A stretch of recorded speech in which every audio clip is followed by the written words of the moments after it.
Hi everyone, I'm Sarah Butler from Faith Trust Institute, and I want to welcome you to today's webinar, Making Connections and Networking for a Coordinated Community Response to Domestic Violence. I'll introduce our presenter in a moment, but first a few technical details. First of all, you should be able to hear me either through your phone or the speakers on your computer. If you're having problems with the sound, please check to make sure that your speakers are plugged in and that your volume is turned up. If you're having technical problems, I recommend you exit the webinar, return to the link in your email, and try to connect again. If that doesn't correct the problem, please send me a message using the chat feature on the right side of your screen, and I'll try to help you once we get started. We welcome your questions as you listen to the presentation. We'll have about 15 minutes at the end to deal with any questions you may have. You can send your question anytime using the question box, which is on the right side panel. I'll hold on to all the questions until the Q&A session after the presentation. Also, the slides you see today will be emailed to you as a PDF later this afternoon, so you'll have them as a resource. Lastly, we're recording this webinar to make it available on our website for those who can't join the live presentation, so we welcome those who may be listening to the recording. We want to thank the United Methodist Women for sponsoring this presentation. This webinar is part of a series of 5 that they're sponsoring in 2014 as part of their domestic violence awareness campaign. Their mission is to provide opportunities to grow spiritually, equip women and girls to be leaders, provide transformative educational experiences, organize for growth and flexibility, work for justice through service and advocacy. Please visit unitedmethodistwomen.org to read more about the great work that they're doing, and we thank them for their sponsorship. Today's presenter is Reverend Kathy Reid. She's the Executive Director of the Family Abuse Center in Waco, Texas. She previously served as the Associate General Secretary for the Church of the Brethren and was the founding pastor of Austin Mennonite Church. For 7 years, she was Executive Director of the Texas Homeless Network, a nonprofit that builds homeless coalitions across the state and provided resources to nonprofit organizations serving the homeless. She's the author of several books published by Faith Trust Institute, including Preventing Child Sexual Abuse, a religious education curriculum for children ages 5 to 8 and ages 9 to 12. She has more than 20 years' experience training congregations, pastors, and individuals around the issues of child protection. Audience members, if you have questions, please feel free to submit them at any time. And I'm now going to turn it over to Kathy. Kathy. Well, welcome, and I'm so glad to have this hour to be able to talk to you and share a little bit about what I've learned, and I'm hoping that you'll ask some questions that will help direct particularly the last part of this presentation so that we can maybe meet the needs that you have in terms of the reason why you might have decided to join us for this hour. I want to tell you a little bit about Family Abuse Center, and Sarah, if you'll move to the next slide. I realize that people on this webinar are from all sorts of states and different locations, but I need to tell you just a little bit about Family Abuse Center, which is my context for where I work. We are a small city in the state of Texas. Texas is an interesting state because we have some of the largest cities in the United States, and then we have some of the least populated rural areas in the entire United States, so we have kind of both. Waco is one of the few smaller size cities, halfway between Dallas and Dallas-Fort Worth area and Austin, Texas, on the IH-35 corridor. We have been here in the city of Waco. I've been the executive director for the last 5 years, but Family Abuse Center as a domestic violence service provider has been here for more than 30 years ago. I love looking back at the old scrapbooks and seeing pictures of women in the late 70s having bake sales and garage sales to raise money for a domestic violence shelter. And I imagine most of the country is that way, although there are some places that I'm sure were ahead of us in Texas, but it's hard to imagine a world before 1980 when there were no or very few domestic violence shelters. We do what most domestic violence service providers do. It's a full what I call continuum of care, meaning that we do, of course, emergency shelter, and that's the thing that people think of first and foremost is they think of a place to go where you can be safe. 55 beds we have. We keep people for approximately 14 days, although they're evaluated every 14 days basically, and people stay a lot longer than that, hopefully not longer than a month. Our target is to keep people for less than a month and to provide them with options. So some of the services that we provide in addition to emergency shelter is we have transitional housing programs. We have some permanent housing programs for domestic violence victims with disabilities. And of course, if they're in any of our programs, and even if they don't live with us, they're eligible for case management, legal advocacy, counseling, community education, and of course we do outreach, prevention, and education, because our mission is not only to help victims of domestic violence, but to also eliminate domestic violence in Central Texas here. I need to say up front, we're not a faith-based organization. We're a secular organization. 60% of our funding comes from state and federal funding, so there's some limits on what we can do, but I don't think we find it very confining. And we are an interesting organization. I have 15 full-time staff and 15 part-time staff, and about 30% of my staff actually have Masters of Divinity degrees. Part of that is because Baylor University has an outstanding social work MDiv program. I get some women who have MDivs who don't have opportunities to serve churches who come here and work, as well as people who have that joint degree. So it's always interesting for me to explain to people that while we are not officially a faith-based organization, most of my staff comes to this job out of a real strong sense of mission and calling. Which maybe makes us a little unique, but probably not as much as we'd like to think. We are not a sexual assault provider here. We only deal with domestic violence. Waco's unique that way, in most of Texas at least.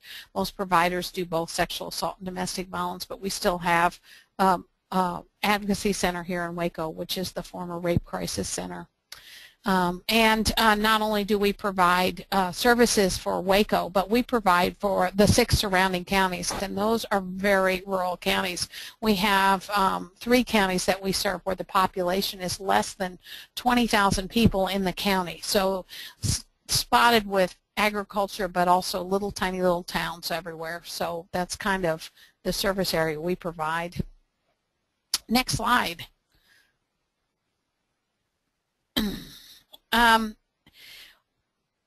It's interesting to work on the issues around faith partnerships living in Waco. Waco is the buckle on the Bible Belt, and I know there are lots of places that claim to be that, but especially for Baptists. If you've ever driven down Highway 35 in Texas, one of the goals of Baylor University is that when you drive into Waco, you will see the majestic steepled buildings from Baylor University, which is a Baptist institution, so that everyone will know that this is the center, the Mecca, the Jerusalem for Baptists, and they'd like to be that for Baptists around the world. The rumor is that there are over 129 Baptist churches in Waco alone, and Waco is only 100,000 people, so that's pretty many churches per person.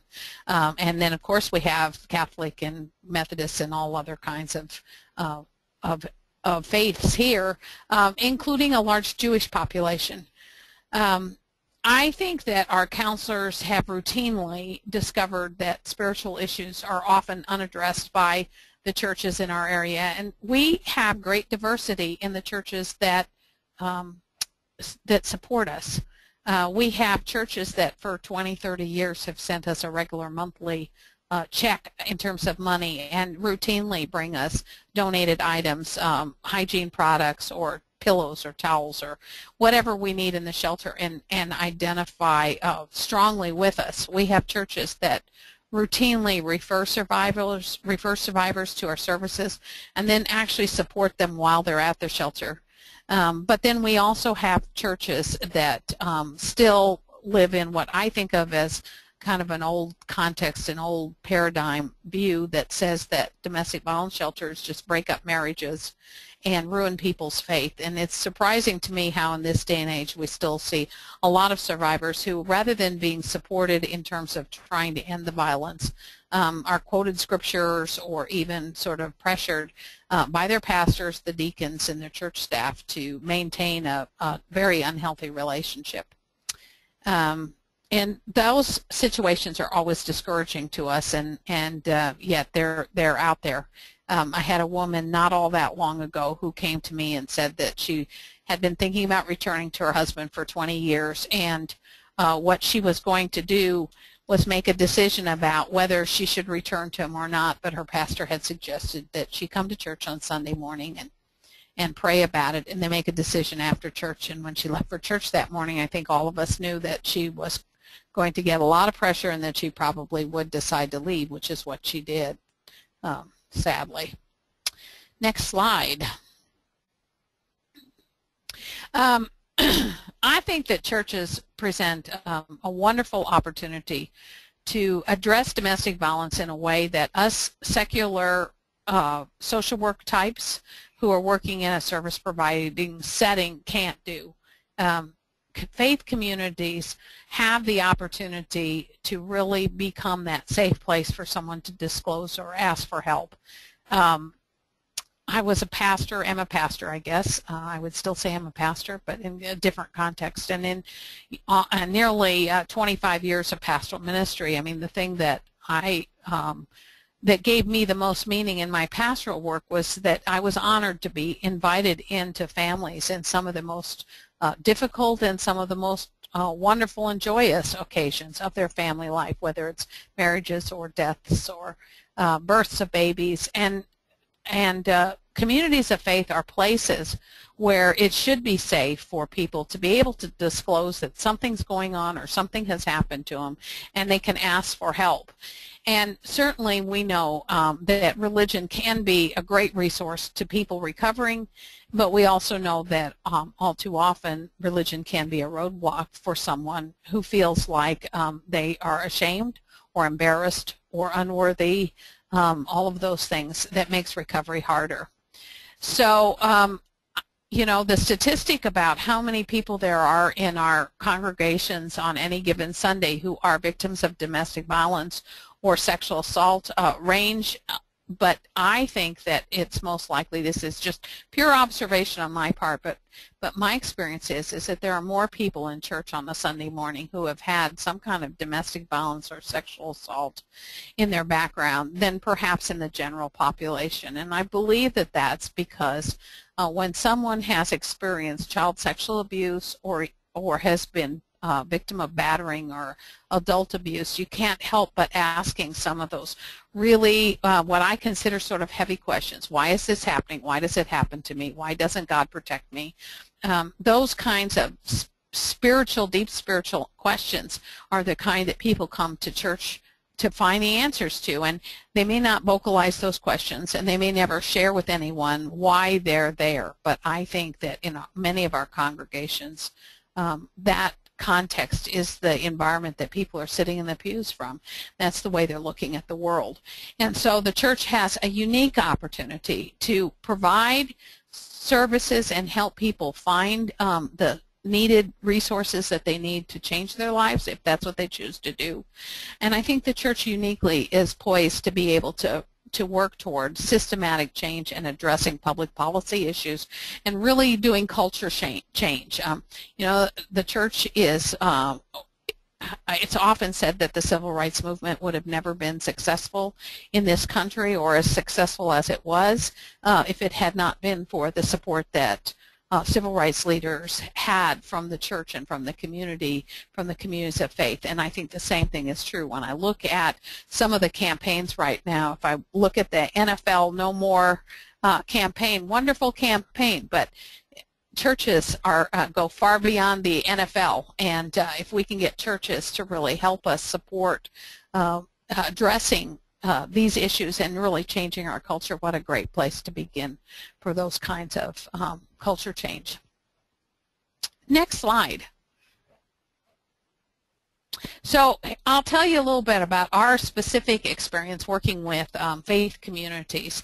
And I would say that one of the things that I'm a true believer in is it's what I call with our staff a continuum of engagement. I like to, you can already tell, I like continuums, but I guess in continuums. And I like to think of the easy things that churches can do when someone walks through the door and says, you know, domestic violence is an issue I hear about, or I've seen something on TV. We want to do more. What can we do?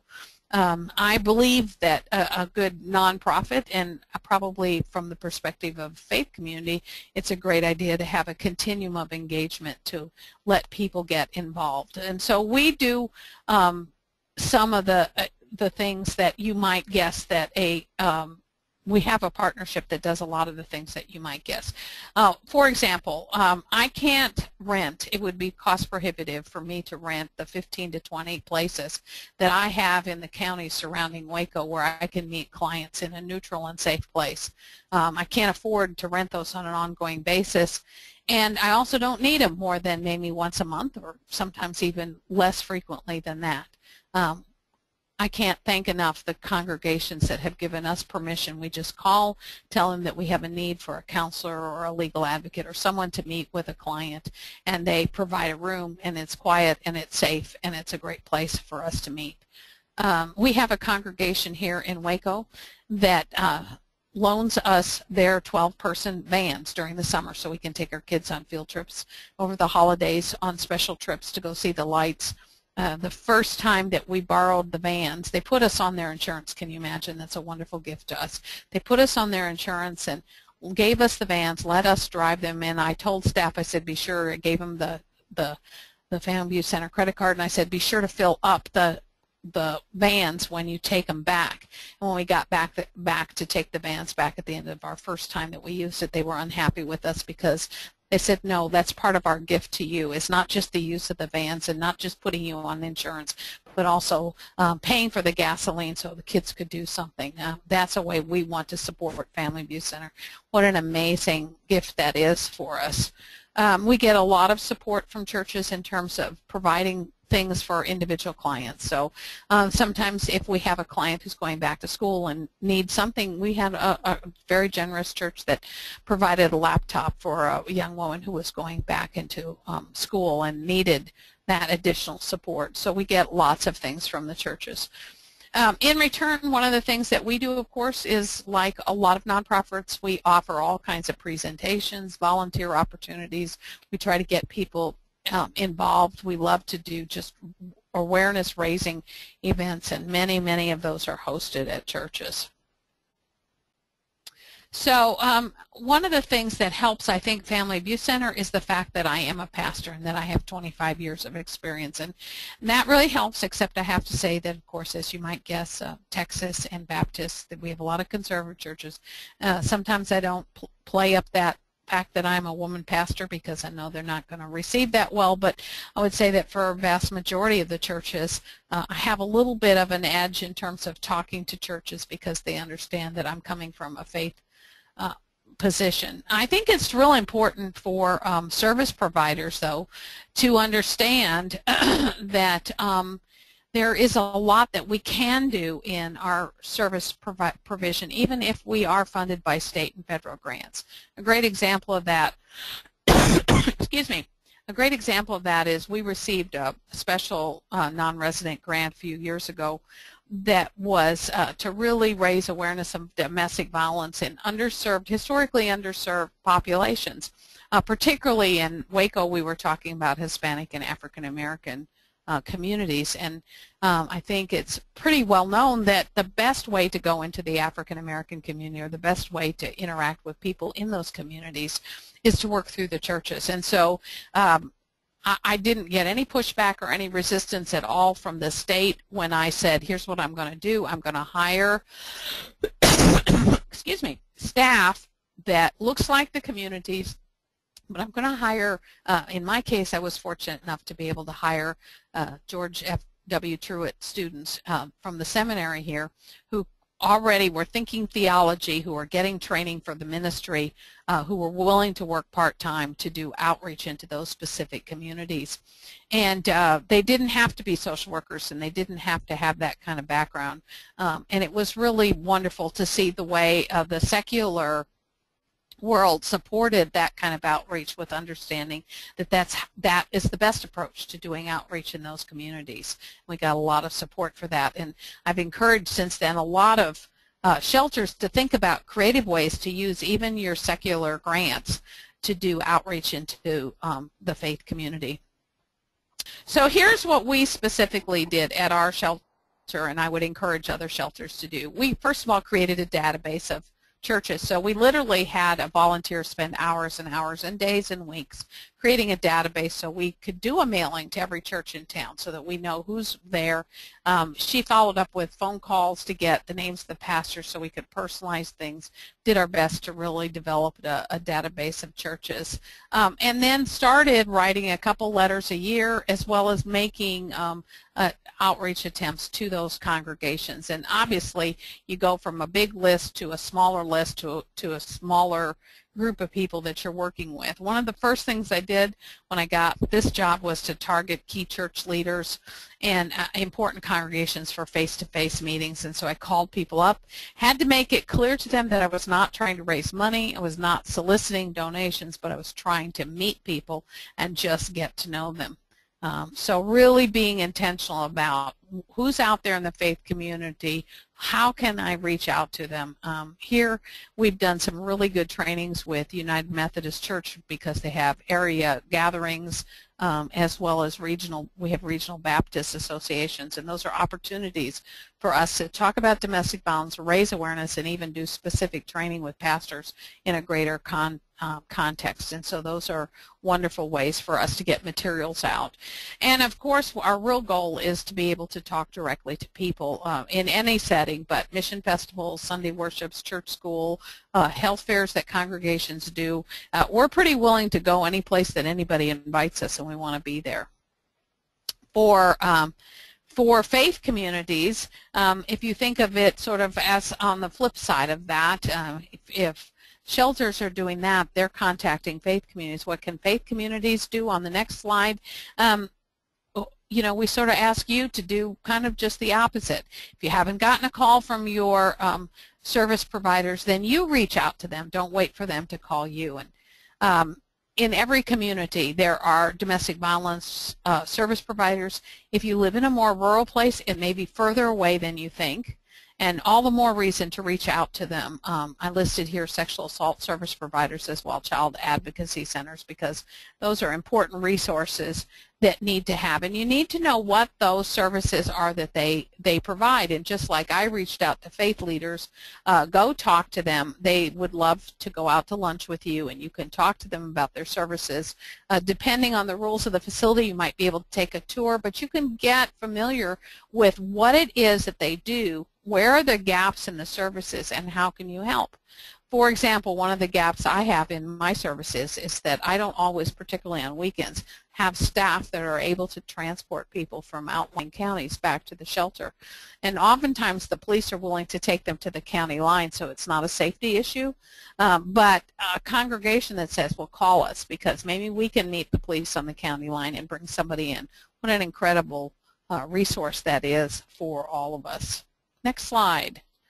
So I think it's really important for faith communities, though, to really understand what their role is, because you don't have to do the work alone, and you shouldn't think about doing the work alone, because domestic violence and service providers, sexual assault centers, these are experts, people who have gone through lots and lots of training to know exactly what needs to be done to support victims.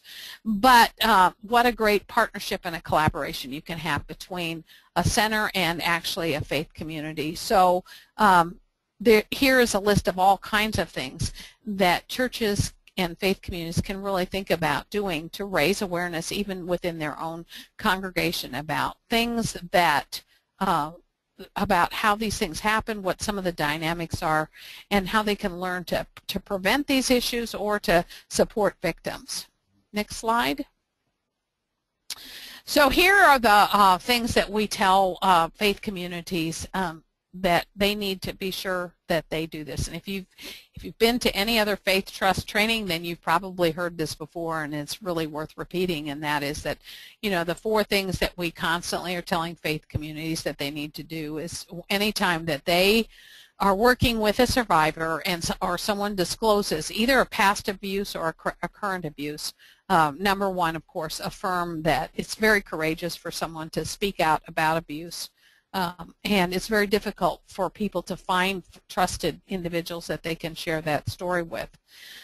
You can assess how can you and your faith community assist, but you have to remember number 3, that the number 1 priority in helping any survivor is safety. How can that person be safe?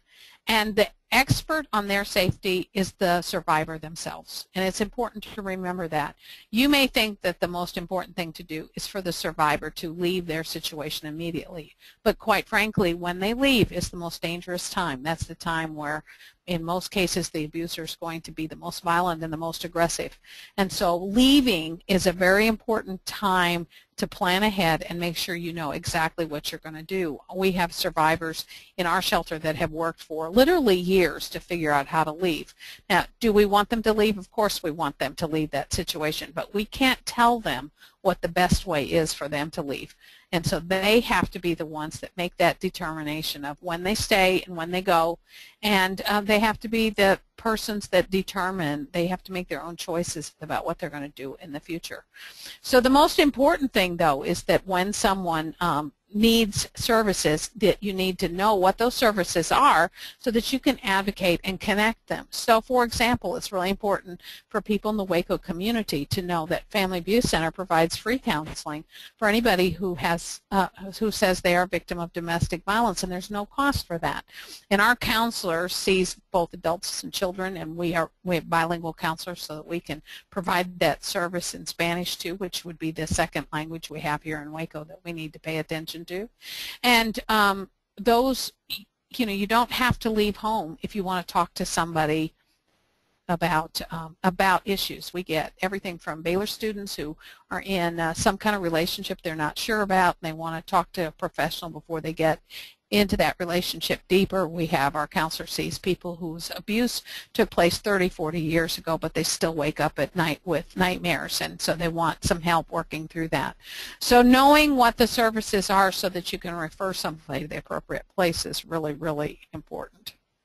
I love this slide. This is a new thing from Faith Trust, and Sarah, who's doing our technical stuff, is one of the people who really helped put it together. And I think it's really an important resource that I'm so pleased that we now have available for people to use. And it's a community resource map, and I'm hoping that you can see it. You can see it in color so that you can see sort of the way the circles encase each other. And so you can see in the middle, victim, survivor. Of course, we love to call them survivors, but not all victims of domestic violence actually survive, sadly. But there they are in the center, and you can see there the kinds of early intervention that can take place within the faith community. So you'll notice that it says recognize the signs of abuse, offer spiritual support, safety first, connect with a DV advocate, act as a trusted friend, and trust their decision. But that's the very first ring of what happens in that what could be initial encounter or in the beginnings of having a relationship with someone. And then you can see how the next ring moves out and goes into how do you manage that crisis. So are there hotlines that are available that they can call? Is there a shelter close by where they can stay? How do they get emergency medical help? How does law enforcement come into it? Is there something pending in the criminal justice system? Are there things that need to happen in the civil justice system, meaning, you know, does she want to divorce her spouse? Maybe there are children and there are custody issues. And of course, during that crisis time is when victim survivors need emergency housing.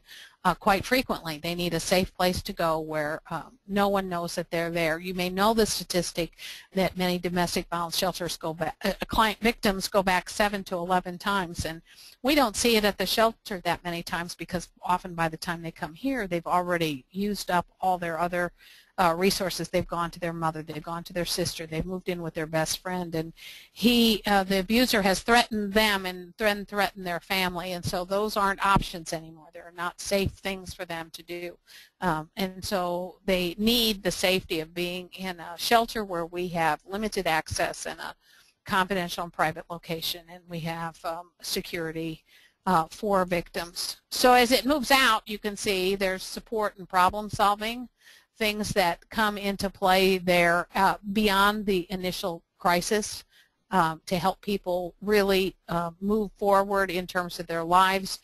Transitional resources and long-term needs. We get a lot of domestic violence victims who are uneducated or have limited education and have little or no job experience, let alone any kind of job training. And those are the more hard, difficult resources to get somebody, because how do you spend a year retraining for a job if you've got 4 small children and not a big piggy bank someplace that's going to pay for your living expenses? I think you can see that on all of these little things, there's lots of things that a faith community could do to assist a victim. Community development and public policy, boy, that's a place where the faith community can really shine, because there are almost in any community, local community, there are councils or coalitions that love to have input from faith communities to help them really work on the broader picture of changing our culture and becoming agents of change, and also passing laws and legislation that would really help a victim. So if you look at this, if you go on to the next slide, you'll see that there's that centerpiece that I showed you already that we looked at in the last slide. And then you can see how each of these layers moves on into the next level. So if you look at the next thing, you see medical attention, law enforcement. What's interesting is I think a lot of people think law enforcement is always involved anytime there's current and active domestic violence, but the honest truth is it's seldom involved, because most of the women don't want the person in their family that's hurting them in jail. They just want the abuse to stop. And of course, their first goal would be to have the abuse stop and for their family to remain intact. But what they discover is that most of the time the abuse doesn't stop, and it only spirals and gets more severe, and in the end they have to often choose between continuing with that family being intact and having a violence-free home. So it's interesting that while we on the outside think law enforcement's going to be involved, it doesn't necessarily happen that way. Sometimes they just want to leave and they just want the relationship to be over. On to the next slide. I'm hoping that you can really use that community engagement piece, because that's really, that resource map is really helpful to help, I think, communities understand what they can do. So, you know, what are some of the common ways that faith communities can help? Obviously, raising awareness that this happens. I think that's the most important thing that can happen. I often tell churches and organizations when I do a presentation that if they give me a check at the end and I can come back and use it for operations or resources or help an individual client, that's terrific. But the most important thing that I can get from any presentation I do is to raise awareness in the community. Raise awareness that domestic violence happens. It happens in all cultures, in all racial groups, in all socioeconomic groups. It happens behind closed doors in families that most of us would never dream have an issue around domestic violence. And so for the church to be able to speak out about how it happens and what some of the complexities of that issue are really, really important. I put on my list number 2 here, advocate for affordable housing. I don't know how it is in your community, but I know here in Waco, anytime we try to put in, even using the word affordable housing as opposed to low-income housing, the community rises up and nobody wants it in their neighborhood.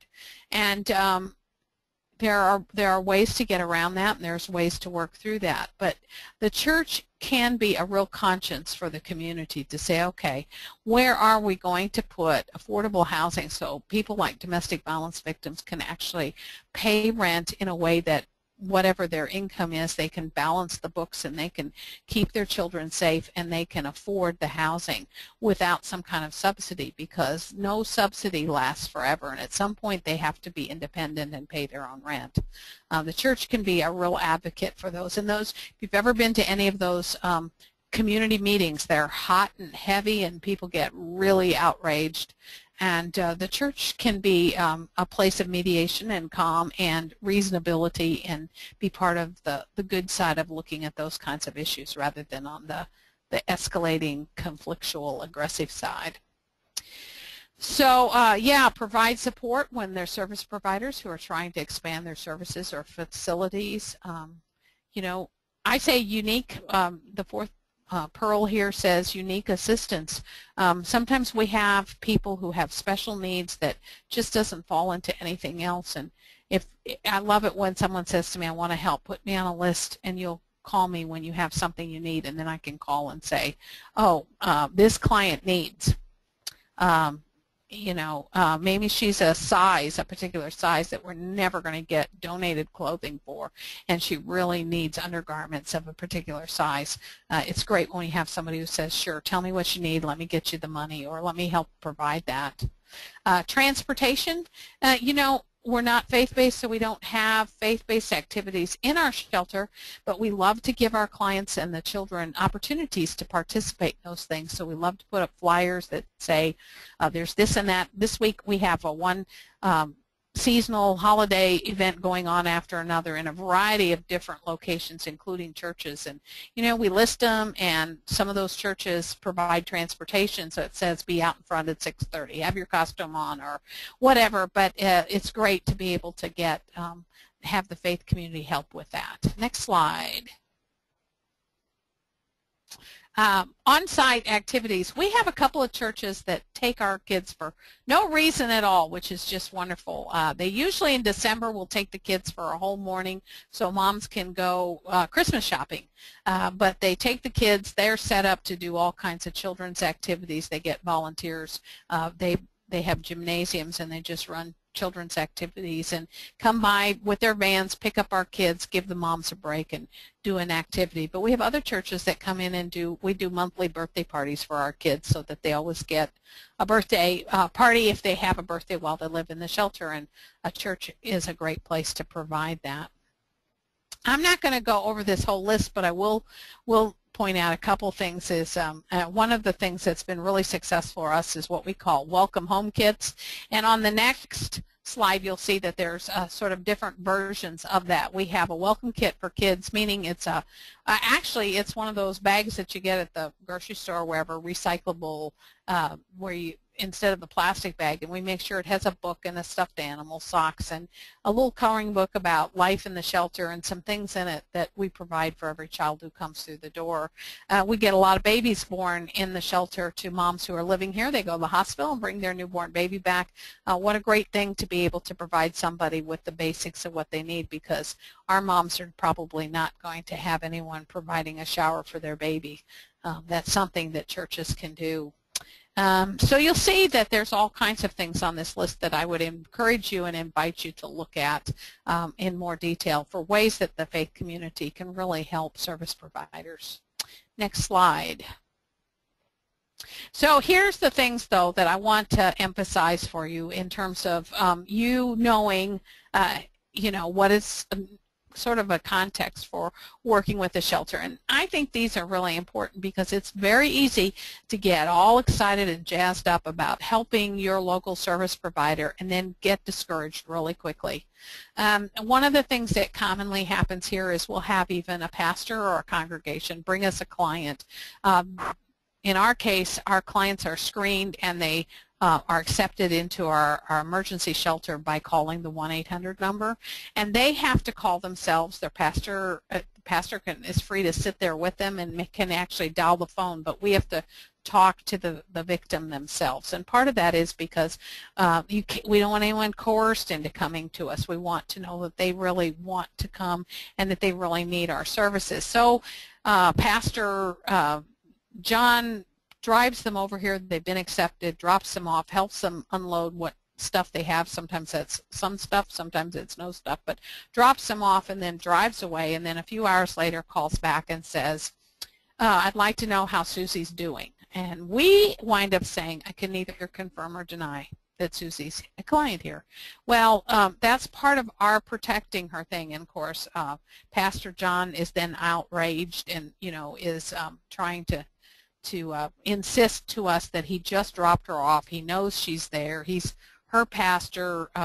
Why are we doing that? Well, sadly, we've had people pretend like they're police officers. We've had people pretend like they're family members, all kinds of things to find out whether a domestic violence victim is actually in our emergency shelter or not. And quite frankly, here in Texas, by penalty of law, we're not ever allowed to confirm or deny that somebody's there.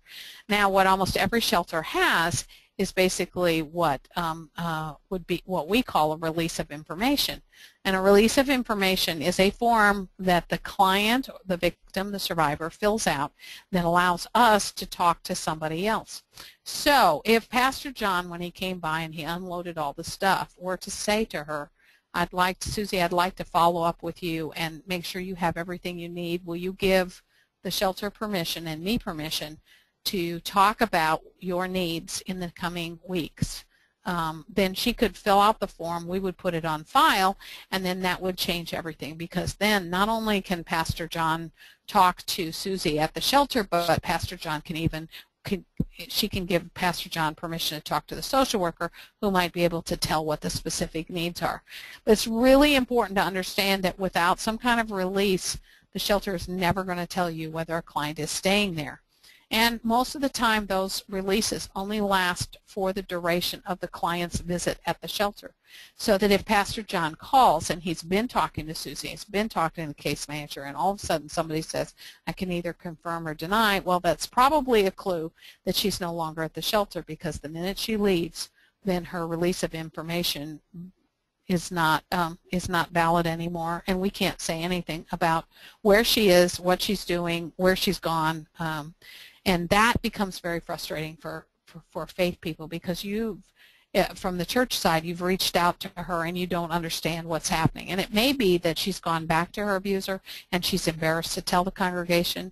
It may be that it's not even safe for her to tell the church where she's going. She may have had some kind of crisis and needs to be transferred to another shelter in another geographic area. We've had to transfer clients a long distance out of state sometimes to keep them safe, and we can't tell anyone where they've gone. Next slide. So confidentiality is huge. We love having assistance with our clients when it's safe. And the best time when it's safe, and if you look at that community resource guide, you can see that if you kind of let us take over when it's an emergency, then the place where we need your help the most is when it's a little more safe. So a typical scenario for us would be a family that's been with us maybe as much as 30 days, and they are able to get into a housing program that does some subsidy of their rent, and so they're moving into a new apartment. They have no furniture, they have no dishes and plates. We obviously here try to do that welcome home kit and give them some basics. We do collect donations of furniture, so we're often able to provide beds and maybe a sofa and a few things. But that place where the family is, when they feel safe enough to go back out in the community, maybe not in all of Waco safe, but maybe in the neighborhood they're moving into, they feel safe. That's a great time for the church to really come through and help be supportive, because they're feeling much more comfortable having others know where they are and what they're doing and where they live in a way that they can't share when they're in an emergency shelter. So as you see those rings go out, when you hit those transition rings that are further out, those are the places where victims and survivors can really get some faith community help. Next slide. I think it's really, really important to understand that this work is very dangerous, and that means that you have to really think of safety for yourself too. Just because you're coming from a church doesn't mean that it's smart for you to, for example, go into the home where active conflict is going on. We wouldn't even recommend you do that with police, but certainly with a police escort might be better than going. We don't send staff into those kinds of situations because they are extremely dangerous. And so it's important to think safety, safety, safety all the way through it. You may have heard not all that long ago we had a family in Houston where the abuser murdered the mother and the father and the children, and that was all because the mother would not disclose where her sister was. Her sister was the victim and the former wife or girlfriend of the abuser, and she would not disclose where she had gone. And this man went to that kind of length to murder all these people just to find out where his where the woman that he abused was located. So you have to remember that this is really dangerous work. Next slide. The dynamics of family violence are very complex, and it's really, really important the more you do this work to understand some of those dynamics, because victims will recant. I hear that a lot. You know, he beat her. We all saw the video. Now they're married. There's a lot of social pressure on her to stay. Maybe she has children with the abuser.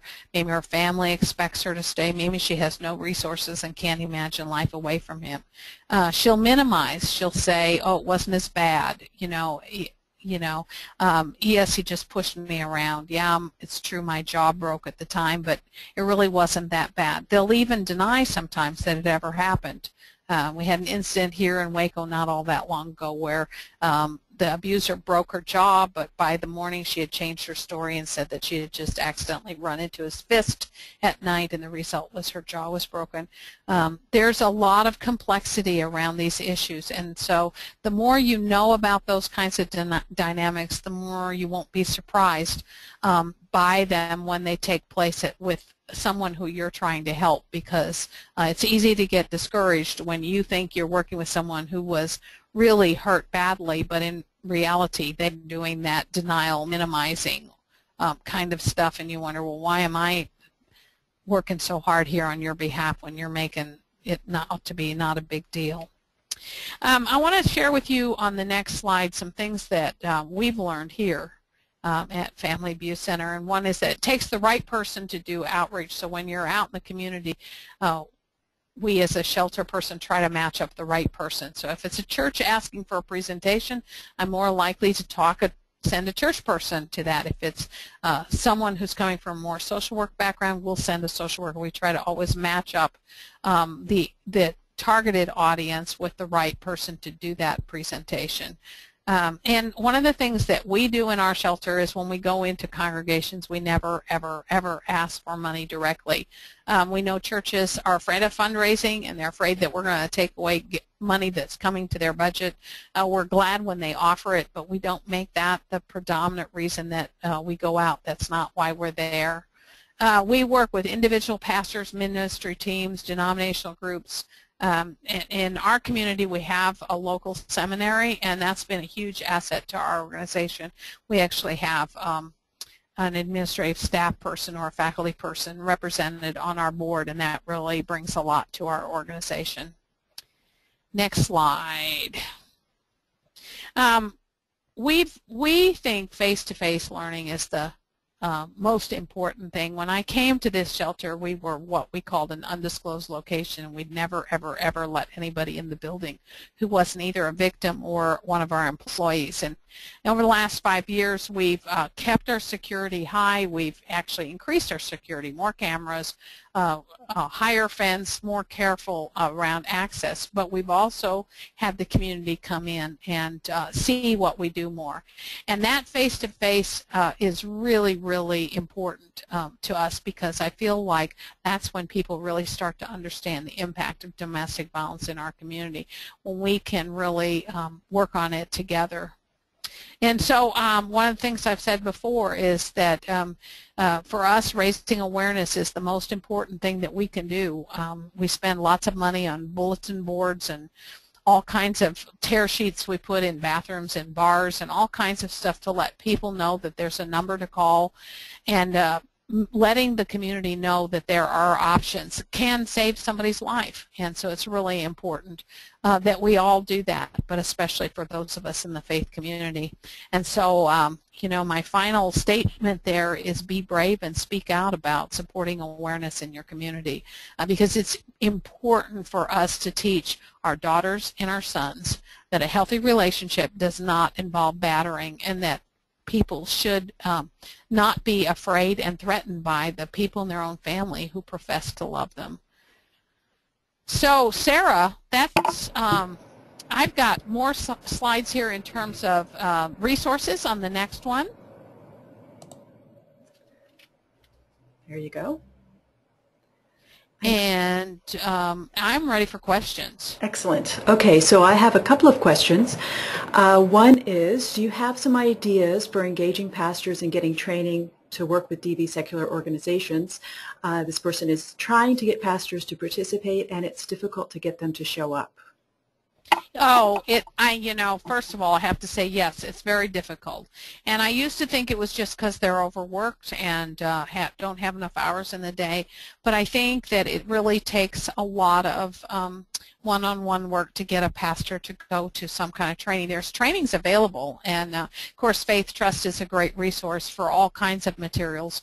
But what I think happens all too often is that domestic violence, sexual assault, child sexual abuse, child abuse in general are difficult topics that people don't want to talk about. And even in this day and age, with some of us having done this work for now 30, 40 years, what we still find is churches that think that it never happened in their church, and it's never going to happen in their church.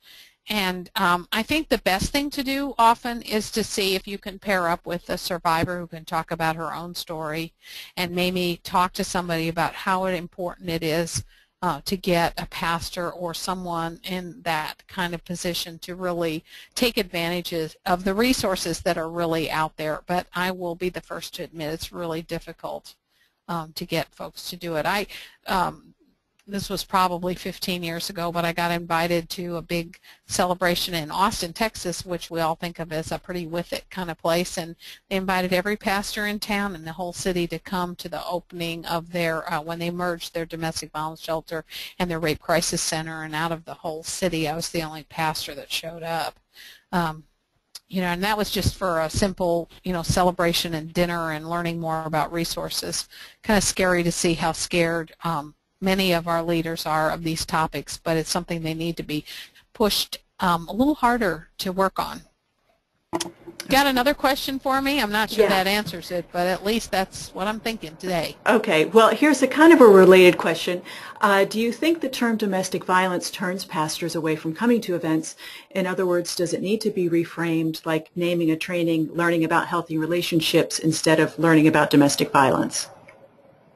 Well, I think that that is a good approach, and one of the things that is helping the whole domestic violence movement is the requirement that family practice doctors, it's now considered best practice for family practice doctors to ask every woman at their annual appointment about the status of their relationship, and they're really trying to work on domestic violence and intimate partner violence, but the way they're doing it is by asking, do you have a healthy or an unhealthy relationship, you know? And Futures Without Violence has a really nifty little kind of card even that doctors can pass out that asks some basic questions that says, you know, if you answer, here are some questions, if you answer no, then your relationship probably is not a healthy relationship, and let's talk some more. So yeah, I think it's a great idea if you can talk about healthy relationships and maybe encourage somebody to attend something that might be too threatening if you say imminent violence or domestic violence. I will say, you know, most of us in domestic violence circles are kind of sick of talking about Ray Rice and the NFL, but the wonderful thing about that tragedy, that horrible tragedy, that awful thing that happened, is that it really raised a lot of awareness in our community, and there are many, many more people who, at least on the surface, are willing to talk about it in a way that maybe we weren't before we saw the video. It makes me mad that we have to see a video and we can't take a woman's word for what happened to her, but but it does raise the issue, and it's really good because we're getting into some places that before we couldn't get our foot in the door to even talk about the issue. So if it helps to talk about healthy, unhealthy, I think that's a really good strategy. Okay, wonderful.